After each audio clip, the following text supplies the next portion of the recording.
Hey, good morning. Yes, it is. It is Sunday, June 2nd. Garage sales lasted about half an hour. I see one DeWalt, actually, I see two DeWalt 20-volt push mowers for sale at yard sales. That makes me wonder. I was going to stop and ask, why are you selling it this quick? It looks like it's brand new. But I noticed the yard was mowed and there was a gas powered one sitting behind it. But that's not what we're going to talk about today. Today we're going to talk about the changing landscape of from owner operator to corporate. So stay tuned.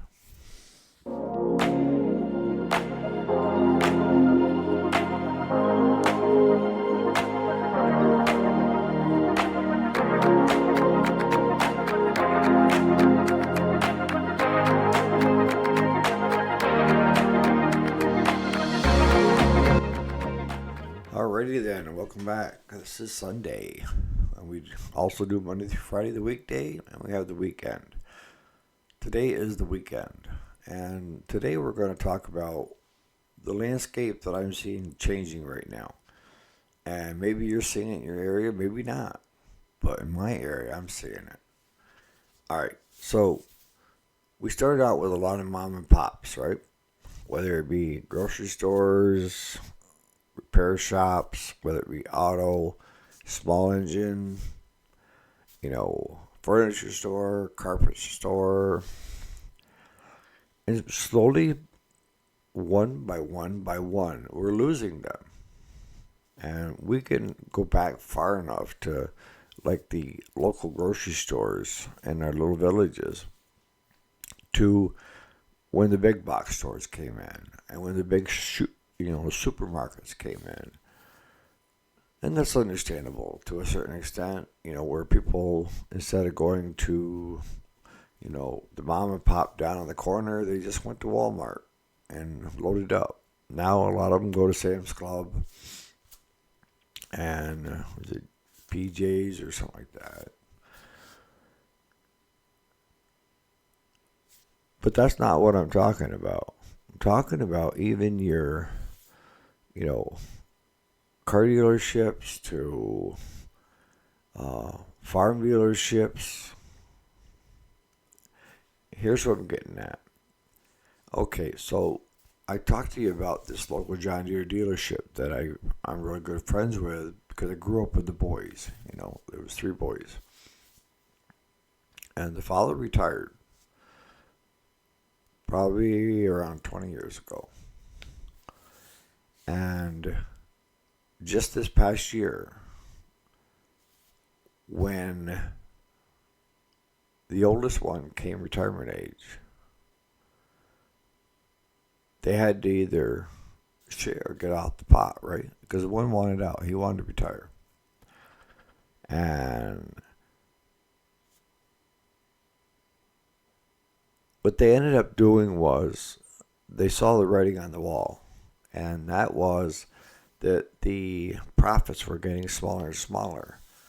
And they had a bigger dealership that owned, what was it, 5, maybe 6 in New York, come in and make them an offer. Not only on the dealership itself, but on the property.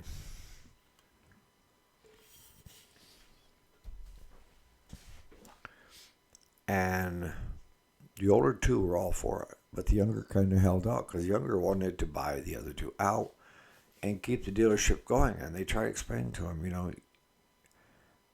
you can't make it in this environment. Because I asked him, and that's what they told me. I mean, I already know I'm in that environment. But they said, this bigger family-owned business made an offer because they wanted to have the John Deere dealership. They were in the expansion mode, right? So they bought them out. And what sweetened the deal for the youngest is they kept him on as the manager to run the store. And they kept 85% of the people. They give them they told him that you can either stay or it's up to you. But they gave each one of them, as far as I know, the offer to stay. And I don't know if it was less pay, more pay, what it was, but most of them stayed. So it was kind of like, all right. The only thing that changed was the name of the business. Because I see a lot of the faces, you know. And then I get a letter from this bigger company because I've bought brand new equipment off the dealership over the years.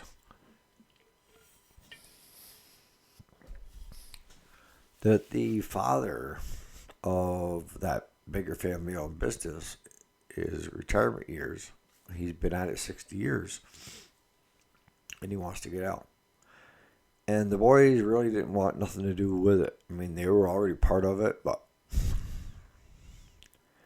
it was the father's goal to keep expanding. But they positioned themselves over in the past year to make it look very good to a corporate business to take over. Yeah. So this corporate entity bought all their dealerships. And in the same role, they bought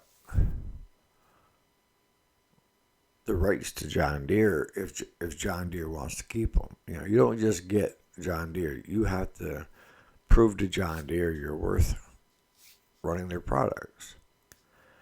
But I just got another letter from Kuhn. Kuhn is a Vermont-made company, and they put out disc mowers, disc binds, hay wagons, anything in the farming community. Kuhn makes a lot of stuff, and they're a good product. I get a letter from them saying that since this company has now sold it to a corporate giant, Kuhn is no longer going to be represented by the new dealership for sales or service. And the closest one now is around 100 miles away. And I'm like, damn. You know, it's one of the reasons I bought Kuhn, because I could get stuff locally for it. Or so I thought. Times change, right? All right, so that's in the works. So now you got a corporate in less than 2.5 years gone from a small family, mid-sized family to a corporate. And from what I understand, they're carrying the Aggo brand, which is like Sami's but we'll see, because John Deere doesn't like anybody else on the lot unless it's used to compete with their tractors. And that's one of the reasons that the family-run business, they wanted to have Bobcat as well. And John Deere said, no, it's either one or the other. So they actually built a separate location, a store in the same town, but across town, and just run the Bobcat dealership from there. And those boys still own that. They kept that. And the middle boy, I think, is running that one. Or the middle boy is running. Oh. But there's one that's gone from family, you know, big size family to corporate. So I get a letter from a friend of mine that he had his claim to fame in his early years was putting up barns, okay? And he would travel to the upper Northeast, you know, from New York to anywhere in Vermont, New Hampshire, down towards Albany, Rochester, any of the farms, the bigger farms that wanted a new barn built. He was the guy to call. And they did all the metalwork in-house. So if they knew they had a project coming up, they had welders, benders, and everything else right in their shop. It was a big shop. And as a sidekick, he had, metal gates, anything that could be fabricated. He was doing bale spears, you know, quick connects. And then what he did was he started to slow down and get up in years. So he ended up buying another welding business and adding it to his repertoire. And he bought a piece of property in a village and started a farm equipment dealership with the Coyote brands, and then a whole line of different named uh, farming equipment implements. But he also carried the riding lawnmowers, wood splitters, and that stuff for the average guy. So I got a letter from him this year. He's retiring. He'd like to thank everybody for the years of service. They end up shutting down. He actually had a welding business that he bought, and also what do you call them? When they have the big drill presses and. But anyways, they did a lot of like seals and stuff on cylinders. But that he was retiring. And what they ended up doing was they went to the first business, which was the welding business, and had an auction, got rid of all of it.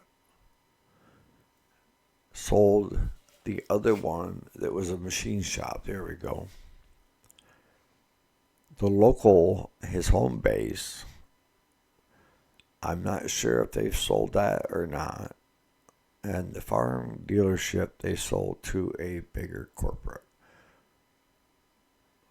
run business that their closest store is 100 miles away. So, but he would go to the farm show every year and advertise his buildings and his wares. So he was known in the gauntlet per se. And that's where they caught wind of looking at him as a possible way to buy some property, get the dealership closer up this neck of the woods, because they wanted to expand anyways. So that's 2 this year. The trend I'm seeing is the guys that are my age and older are tired. It was fine when they were making decent money and stuff, but if they're not going to make much money and you got a corporate entity willing to buy you out because you're still making it, and they can still make a profit on it, why not? But that means now we deal with less family-owned businesses where the owner knows you and you know the owner, to shareholders. And I'm waiting because this is new. I'm waiting for both of them to raise their prices up higher than what they are. And then the service will go down. I know the service will go down. But I can't blame those two families for getting out. Yeah. If I had some corporate entity come up and want to buy my building and shop and everything, my name, yeah, show me the money, honey. That's the way I look at it. I'm an opportunist. But I can see the writing on the wall, too, that when I get a few more years, I'm going to say enough's enough. And there's nobody there that wants to take it over or buy me out. So I've already started thinning down the inventory. I didn't want a lot of inventory because you're not going to get squat if you have an auction, right? But I'm going to start wrapping this up because taking the boys fishing. We're going to do some trout fishing up in the Adirondacks today. I give 2 examples, plus me is a third, but no corporate's going to buy me. But I know of 3 others that just got bought in the last year by a corporate entity from a family to a corporate. That tells you the trends, you know. And I think that when you get to a corporate entity, there's less on service, hospitality, and that. You lose that part of the equation of knowing the guy that owns the business and that he stands behind it versus corporate. That's just the way it rolls, I guess. So on that note, put in the comments what you see in your area. But that's just in our area. I mean, every farm dealership that was family owned is now corporate entity. Yes. So on that note, you guys have a great Sunday. And we'll catch you here bright and early tomorrow morning.